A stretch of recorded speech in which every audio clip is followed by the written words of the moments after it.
Bueno, buenas tardes a todos. Agradecer en primer lugar a Adrián Luna Vázquez la colaboración que ha tenido con el IPCBA para poder llevar a cabo este seminario.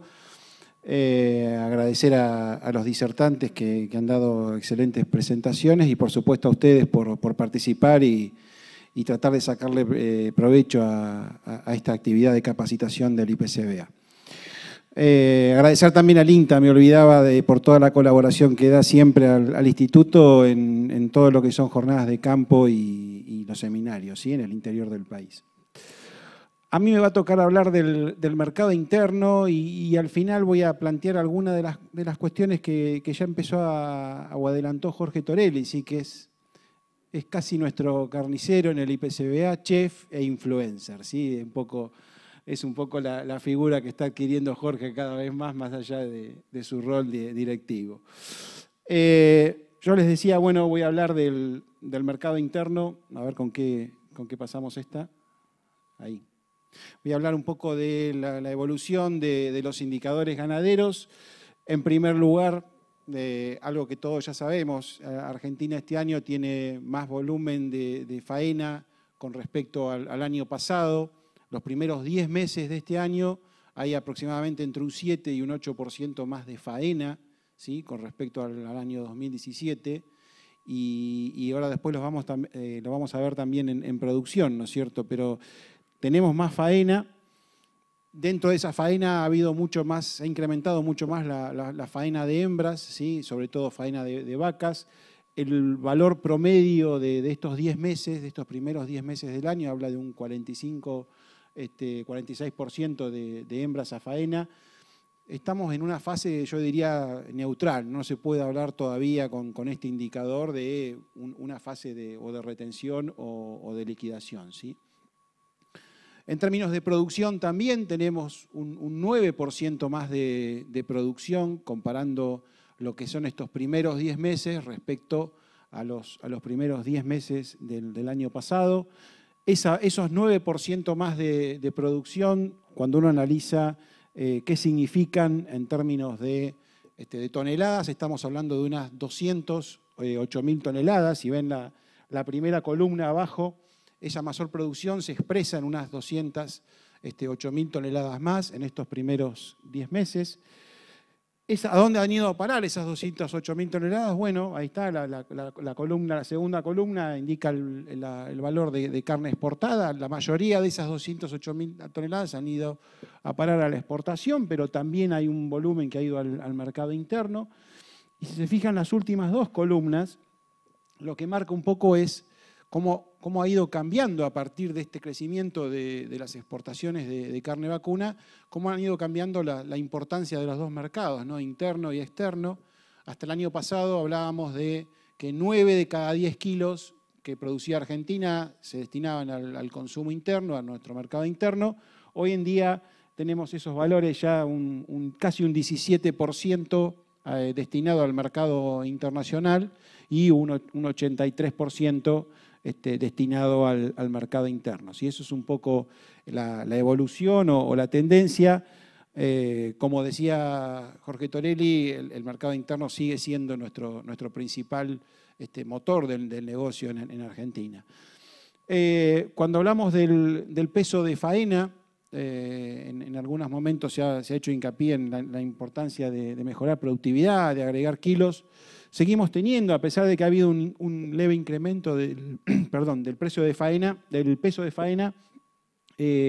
seguimos teniendo, comparando con otros países, un bajo peso de faena. ¿Sí? Esto es una deuda pendiente que tenemos en nuestro país a nivel productivo, ¿no? De la misma manera que indicadores de tasas de destete o tasas de preñez.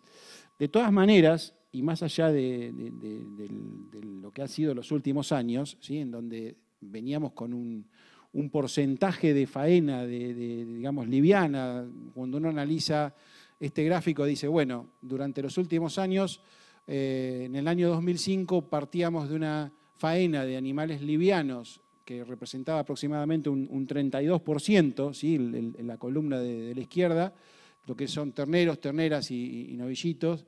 y se fue incrementando la faena de hacienda liviana.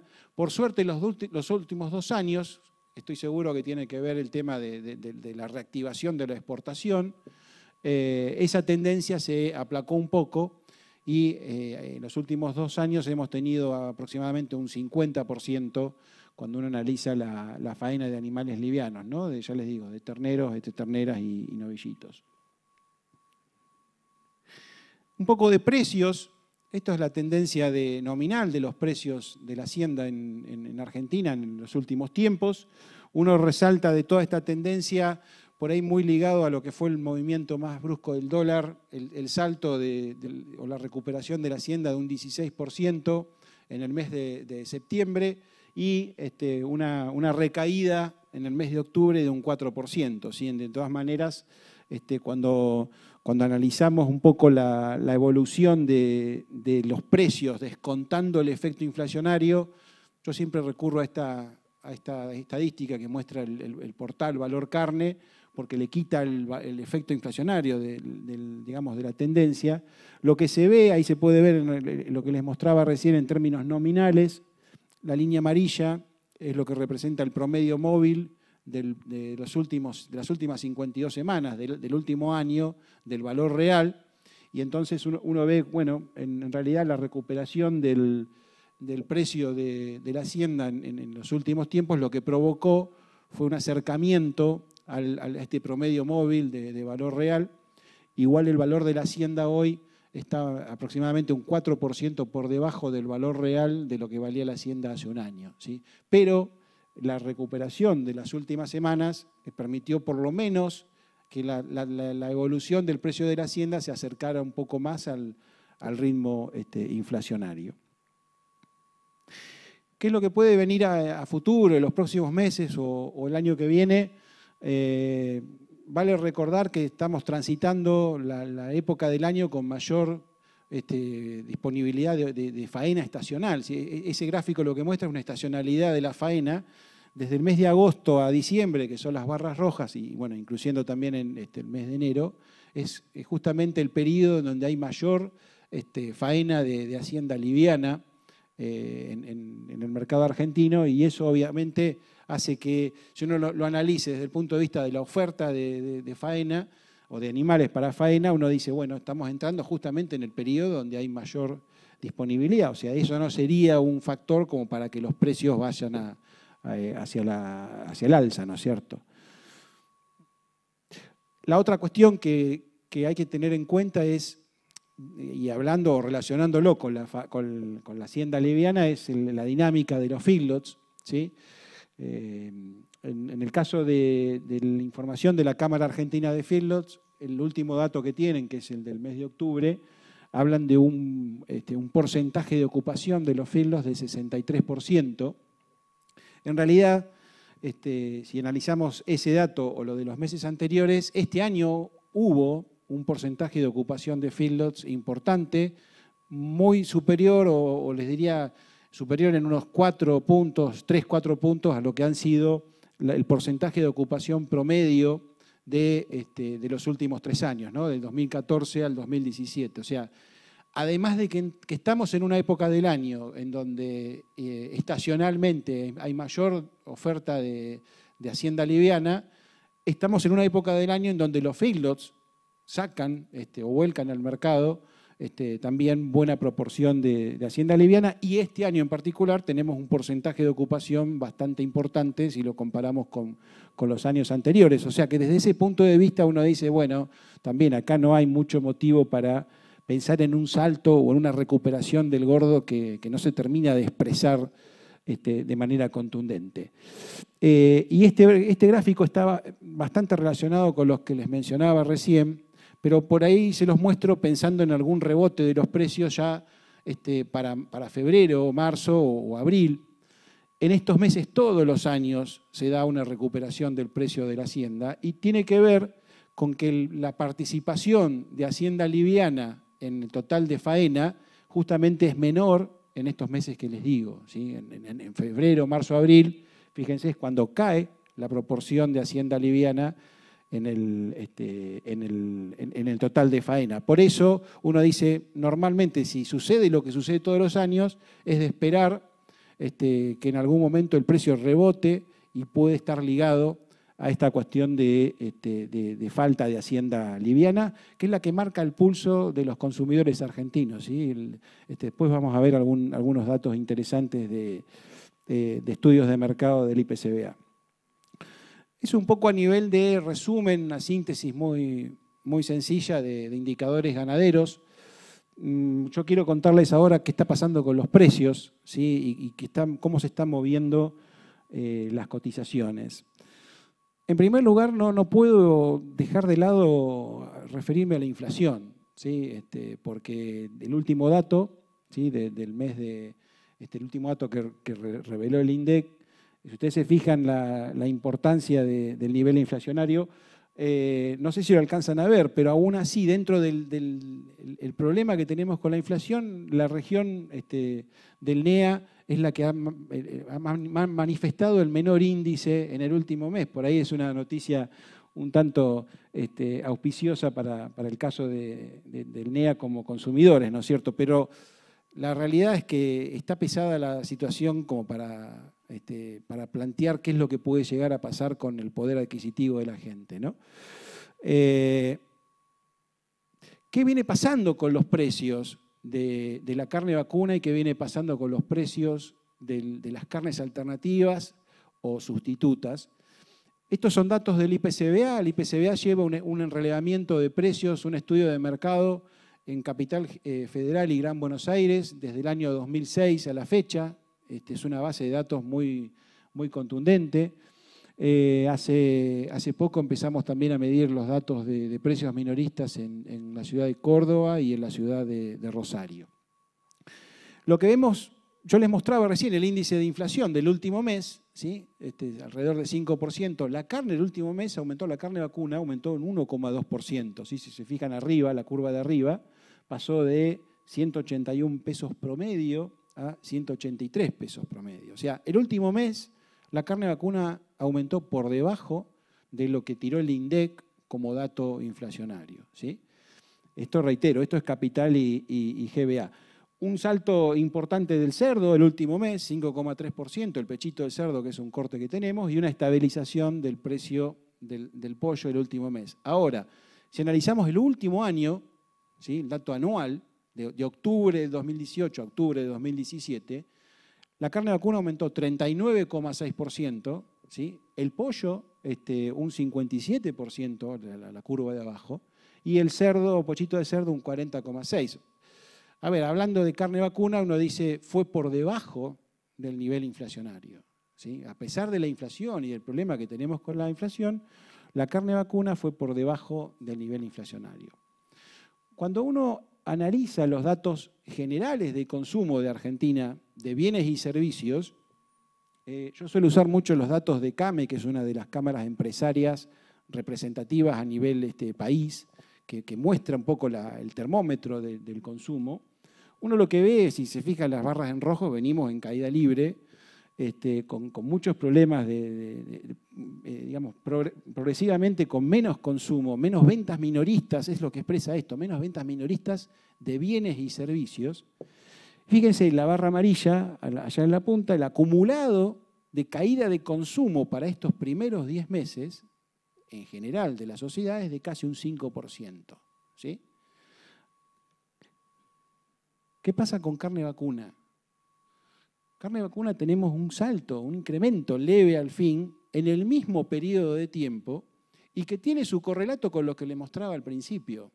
Es decir, la carne vacuna en el mismo periodo aumentó un 0,7%.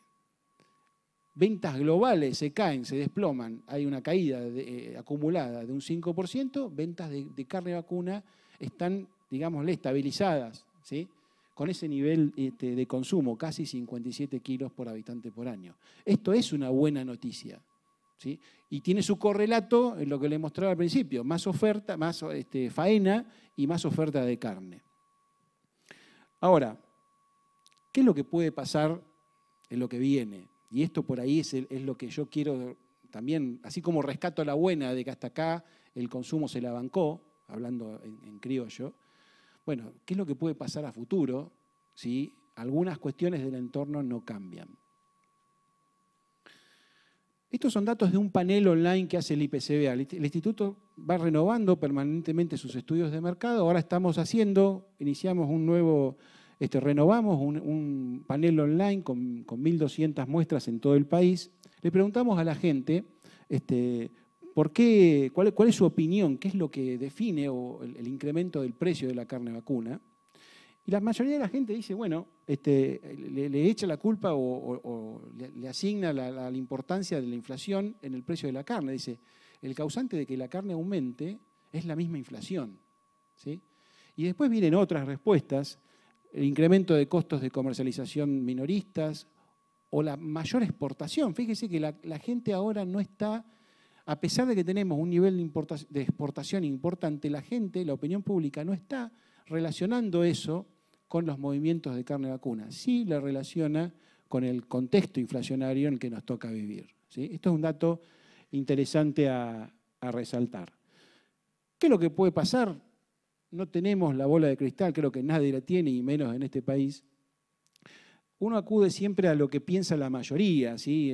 Hay un dato que sale mensualmente, que es el relevamiento de expectativas de mercado del Banco Central, que es construido con la opinión de consultoras, con la opinión de bancos, con la opinión de especialistas. ¿Qué están viendo con la inflación? ¿Qué puede pasar con la inflación de acá a fin de año? Y están hablando de, para diciembre, el mes que viene, 47, 48% de inflación, ¿sí? Pero si vamos más adelante, fíjense que la baja de la inflación va a ser una baja gradual. O sea, los operadores económicos, aquellos que tienen más datos para leer el mercado, están viendo que la baja de la inflación va a ser verdaderamente muy gradual, ¿sí? Fíjense, recién a diciembre de 2019, un 28% de inflación anual, y a diciembre del 2020, 2 años adelante, se calcula que vamos a tener un 20% de inflación, ¿sí? Este es el camino que tenemos por delante, aparentemente, con respecto a la cuestión de inflación. ¿Qué está viendo el mercado respecto a las tasas? Otra cuestión o otra variable macroeconómica que incide mucho a nivel producción y a nivel consumo, y lo mismo. Estamos pensando que se va a llegar a fin de año con tasas del 65%, y de acá a un año recién tasas de un 35%. Entonces, este es el camino que tenemos para recorrer. Dólar lo mismo, ¿sí? Es muy difícil predecir. Por ahí esta termina siendo así una noticia un poco más alentadora. El relevamiento de expectativas de mercado que se hizo en el mes de septiembre estaba previendo un dólar a fin de año de 43 pesos.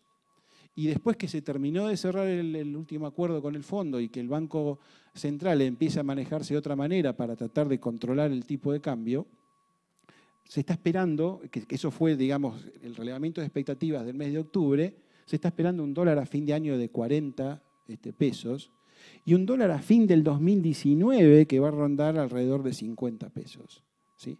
Pero bueno, reitero, es muy difícil tratar de ver cómo se van desenvolviendo las variables macroeconómicas, pero las traigo a colación porque son las que tienen una elevada incidencia en el bolsillo. Y el bolsillo es el que define hasta dónde se puede tensar la cuerda con el precio de la carne vacuna. Esto también es otro estudio que hace el IPCBA, saca el gasto digamos, en carne que hay por hogar en forma semanal. Este es el último dato, el más fresco del mes pasado. Pero fíjense, el gasto semanal en carne vacuna, 480 pesos y 275 de pollo y de cerdo 110. Lo traigo a colación y acá quiero empezar a mostrar algunas cuestiones de cómo se desenvuelve la carne en un escenario inflacionario. La carne argentina, la carne vacuna, no está sola. La carne vacuna, hoy por hoy, tiene una compañía que acá la estamos viendo en términos presupuestarios o de gasto presupuestario de pollo y de cerdo. Acá en algún momento preguntamos, ¿sí? Cuando la carne se percibe, digamos, como cara, ¿cuáles serían los alimentos sustitutos que aparecen a primera vista? Pollo en primer lugar, cerdo, y después aparecen verduras y pastas. Abajo no voy a entrar en detalle, pero hay algunas diferencias interesantes que aparecen según los segmentos del mercado, ¿sí? Por ejemplo, el reemplazo por pollo va a ser mucho más aceptado en el caso de las mujeres, el reemplazo por cerdo va a tener más importancia en el caso de los hombres, lo mismo que las pastas, ¿sí? En el caso de los millennials, que después voy a hablar, a las mujeres ya les da exactamente lo mismo comer carne vacuna o pollo en términos de preferencias, ¿sí? Entonces, bueno, estos son fenómenos que nos permiten analizar un poco las tendencias de consumo. La inflación, también otra cuestión que hace es, nosotros queríamos ver cómo, planteando un escenario del 45%, nosotros venimos midiendo distintos escenarios inflacionarios, ¿sí? Bueno, el próximo escenario inflacionario que estamos avisorando, 45%, esto es un dato del mes pasado. ¿Cuáles de las siguientes frases describe mejor qué haría usted en relación al consumo de carne vacuna? Y en realidad lo que vemos es que es poco el porcentaje de gente, un 23%, que dice que no tendría mayores cambios en la compra de carne vacuna. Ahora, el resto de la población, el resto de las encuestas, se puede ir a comprar cortes vacunos más baratos o se puede pasar a carnes alternativas o directamente dejar de consumir carne, ¿sí? Por eso yo les decía, hasta acá el consumo se la bancó, pero ¿qué puede pasar si cuesta, o digamos, no terminamos de domar la inflación? Lo que puede pasar es esto, vamos a tener más instancias de sustitución de carne vacuna por carnes alternativas o otros alimentos. Y esto es otra cosa que vemos. Hay una mayor infidelidad del consumidor respecto al lugar de compra, ¿sí? Nosotros preguntamos si había realizado a la gente algún cambio en el lugar de compra. Hay un porcentaje de la población, 35%, que dice que sigue comprando de la misma manera, pero después hay una clara mudanza de los compradores a aquellos puntos de venta en donde la carne se encuentra más barata, ¿sí? Muchos compradores que compraban, por ejemplo, en supermercados más caros se pasaron a carnicerías más baratas, o aún así dentro de carnicerías de más caras a más baratas. Esto es efecto inflación en hábitos de compra de carne vacuna. Quiero ir un poquito más allá, y algunas de estas cosas ya las adelantó Jorge Torelli. ¿Qué buscan los consumidores hoy en día? ¿Sí? Si uno dice, bueno, suponiendo que ese sea un esquema de consumo y uno tiene que decir, bueno, ¿qué hay detrás de la decisión de consumir o de comprar carne vacuna? Y uno dice, bueno, si hacemos la rueda, dice, obviamente el precio, y por lo que les estoy contando acá tiene mucha incidencia el precio, pero después también hay otras cuestiones que terminan de definir la compra de carne. Cuestiones que tienen que ver con apreciación de características organolépticas, ¿sí? Desde el color, sabor, terneza, algo ya estuvo explicando algo Jorge, cuestiones que tienen que ver con conveniencia, cuestiones que tienen que ver con salud. Lo que está allá arriba a la derecha es un sitio español que se llama Carne y Salud y se dedica a defender el consumo de carne vacuna, ¿sí? Desde el punto de vista nutricional. Si nos venimos acá abajo a la izquierda, el origen, ¿sí? Muchos se preocupan cada vez más por de dónde viene la carne. La cuestión de resistencia a antibióticos. Este es un tema que está siendo impulsado por las grandes empresas transnacionales digamos, de tipo McDonald's. Bueno, empiezan a darle más importancia a esta cuestión de la resistencia a antibióticos. Lo mismo que algunos supermercados o empresas de hipermercados transnacionales. El tema del bienestar animal, el tema del veganismo, ¿sí? Después voy a hacer algún comentario al respecto, y el tema de la cuestión ambiental, la sustentabilidad, la huella hídrica o la huella de carbono. El IPCBA está trabajando con proyectos de investigación, con ACREA y con el INTI, para tratar de llegar a algunas definiciones de huella hídrica y huella de carbono de sistemas ganaderos y de producción de carne de Argentina. El instituto viene prestando mucha atención a la generación de los millennials, ¿sí? ¿Quiénes son los millennials? Aquellos que tienen hoy en día entre 18 y 35 años.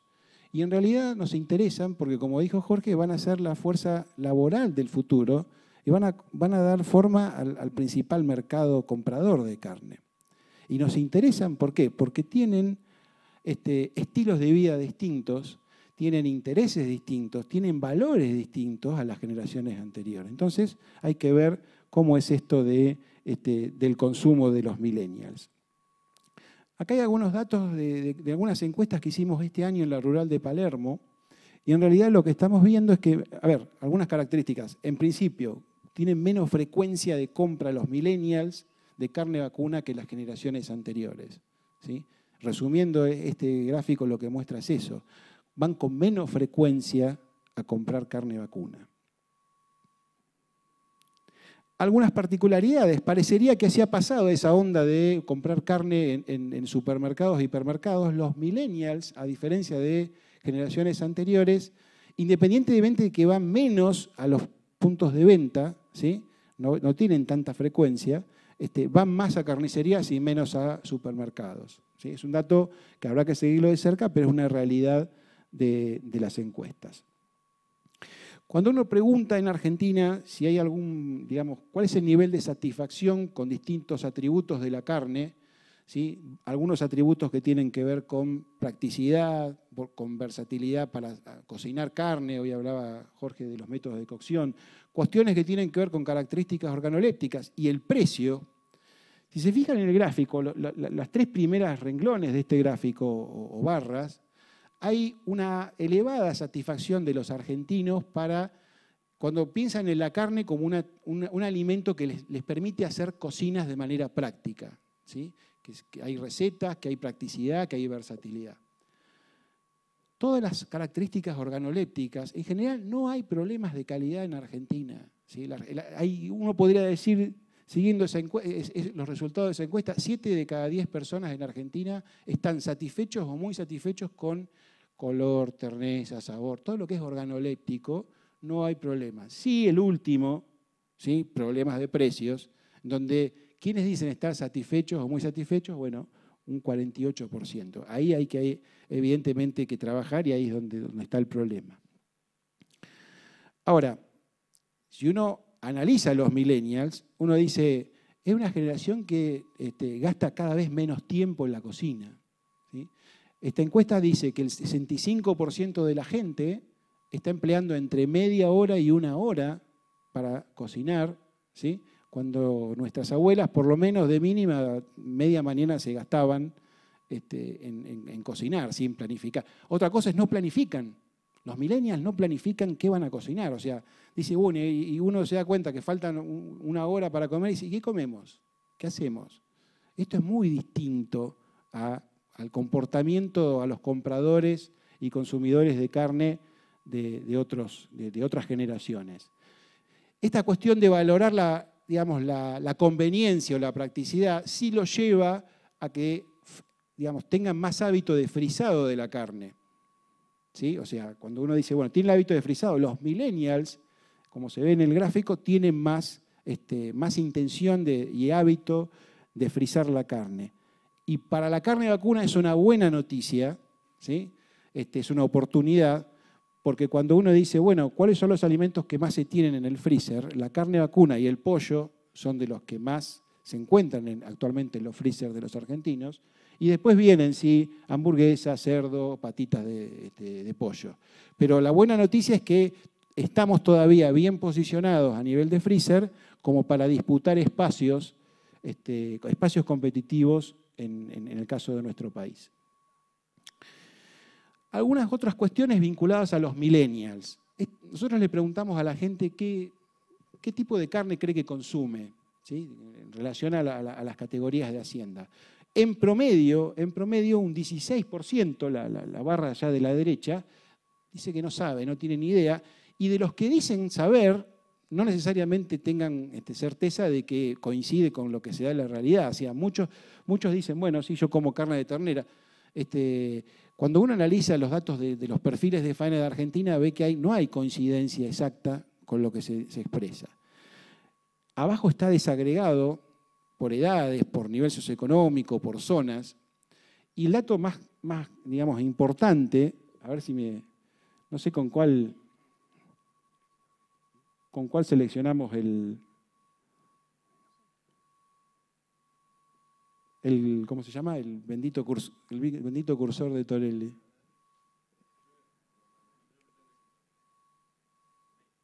Ahí está. Bueno, yo les decía, un desconocimiento de la carne que se consume, pero en el caso de los millennials, que era en promedio un 16%, en el caso de los millennials es de un 23%. A más juventud, mayor desconocimiento del tipo de carne. Estos son detalles importantes si uno quiere trabajar con esto en el marco de campañas de promoción. Fíjense otro detalle bastante más sutil pero importante en comunicación. Queríamos entender cómo se interpretaba la cuestión, o de si la carne vacuna o la carne de novillo o el asado está más vinculado al sabor, a una carne más sabrosa, a una carne más gustosa o más rica. Y fíjense la diferencia que aparece ahí cuando uno hace esta encuesta a millennials y cuando hace las generaciones anteriores. Mientras que para las generaciones anteriores es mucho más importante hablarles o pasarles un mensaje en términos de sabor, ¿sí? La media luna, digamos, con un 67%.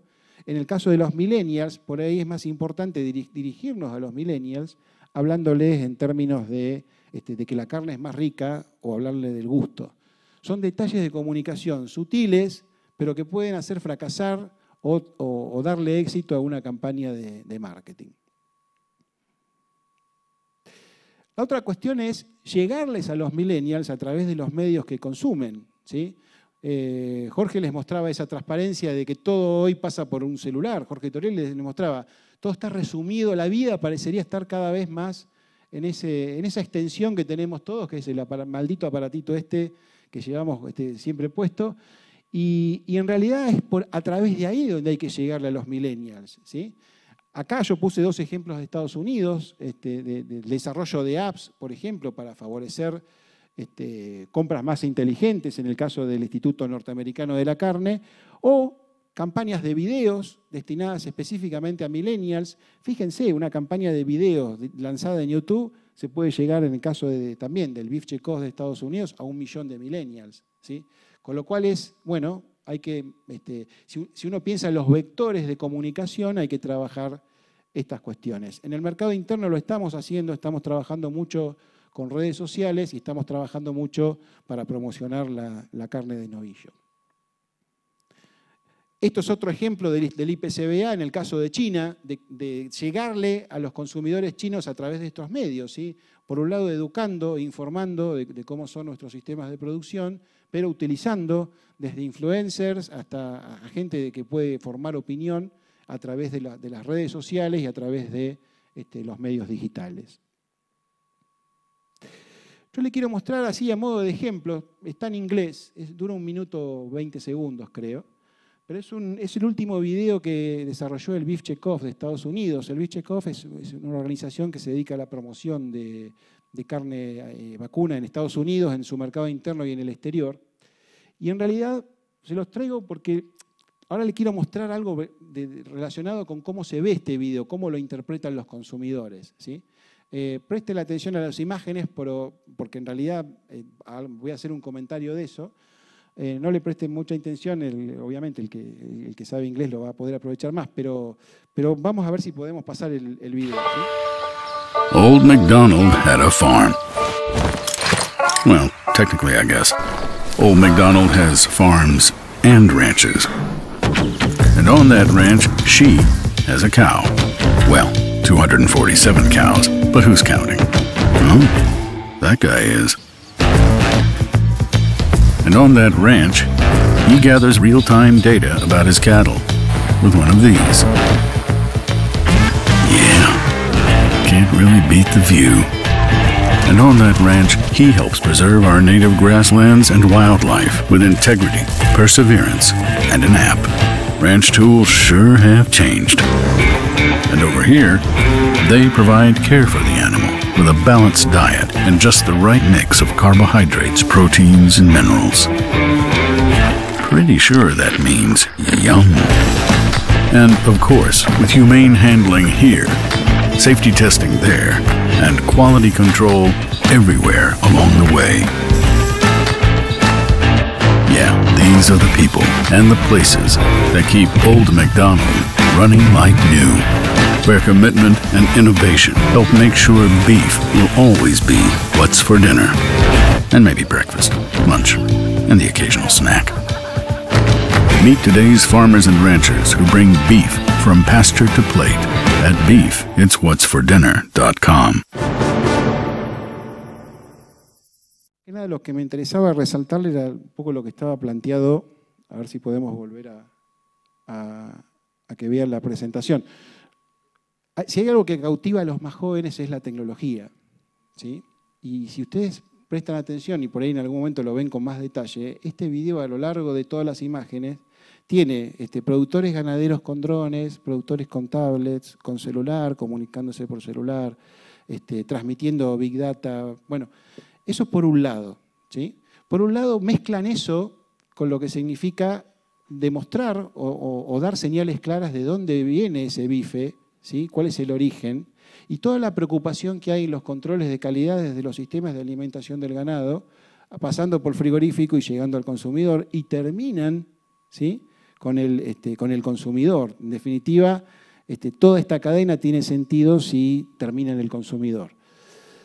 Ellos midieron la emoción que despiertan los consumidores norteamericanos este video. Esta es una nueva edición del video de una publicidad vieja que tenían, y llegan a esa conclusión. O sea, a medida que va pasando el video, a quien está destinado este video, despierta una enorme emoción en el consumidor, ¿sí? Quienes trabajamos en marketing sabemos que si hay un insumo del que nos tenemos que agarrar para convencer a la demanda es digamos, imprimir una fuerte emocionalidad a las publicidades.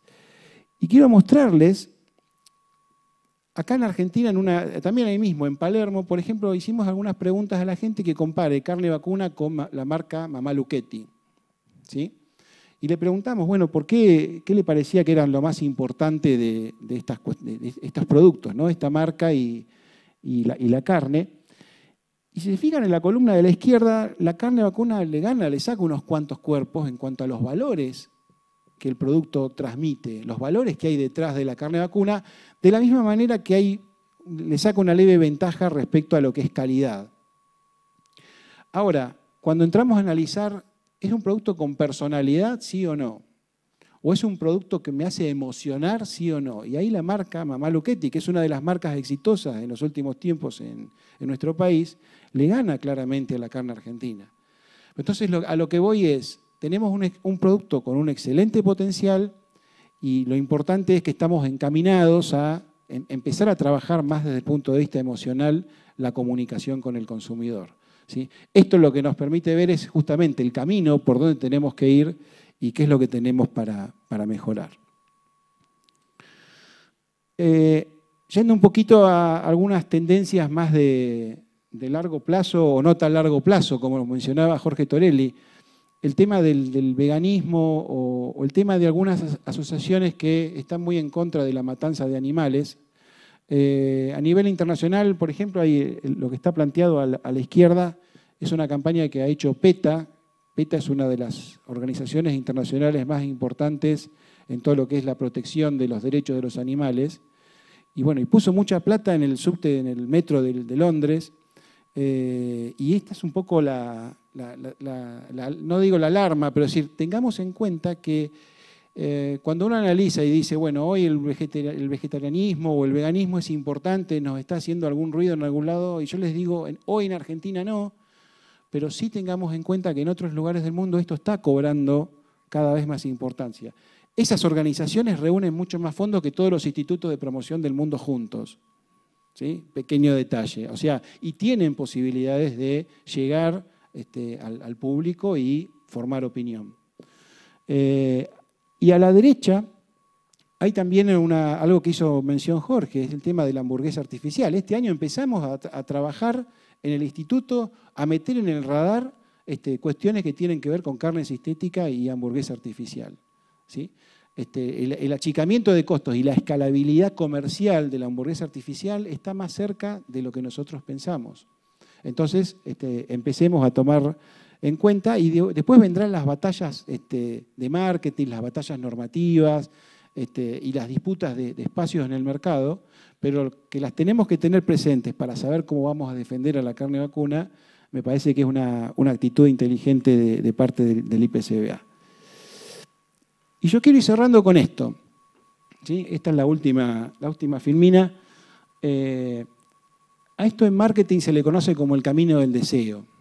¿Sí? Ustedes ven este gráfico, esta foto y dicen, bueno, hay un camino, ¿sí? Que es el que está, que es la vereda o es lo que está más consolidado, que es el camino que hemos venido recorriendo porque, bueno, aparentemente es el camino que tenemos que seguir. Yo estoy seguro que acá también se da, en cualquier plaza, en cualquier lugar, uno encuentra siempre otro camino, ¿sí? Que es el que usa la gente, y que en realidad si uno se fija en el otro camino, uno dice, bueno, si es más ancho, significa que lo está usando mucha gente, ¿sí? Y si es más o menos profundo la huella de tierra, es que hace rato que lo están usando. Entonces, tengamos la suficiente inteligencia para detectar cuáles van a ser los nuevos caminos que va a seguir el consumo, para adaptarnos y para poder hacer mejores negocios relacionados con la carne vacuna. Así que ese es un poco el mensaje final que yo les dejo. Desde ya agradezco la atención y muchas gracias por haber participado del seminario del IPCBA.